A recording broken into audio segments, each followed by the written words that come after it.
Hello everybody, how are you doing? This is MD Tech here with another quick tutorial. In today's tutorial I'm going to show you guys how to reset the Mozilla Firefox web browser.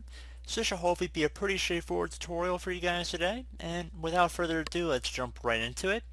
So we're going to begin by opening up the Firefox web browser if it's not already open, and you want to head over to the top right corner for the menu icon, just left clicking on it one time. Then you want to go down and left click on the help option, and then left click on where it says troubleshooting information. Now direct your attention to the right side underneath give Firefox a tune-up. You want to select refresh Firefox. So left click on that one time. Should get a little pop-up saying start fresh to fix problems and restore performance. This will remove your add-ons and customizations as well as restoring your browser settings to their defaults. Left click on refresh Firefox.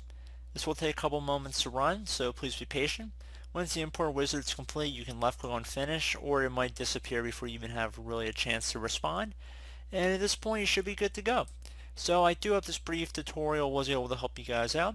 And as always, thank you for watching, and I look forward to catching you all in the next tutorial. Goodbye.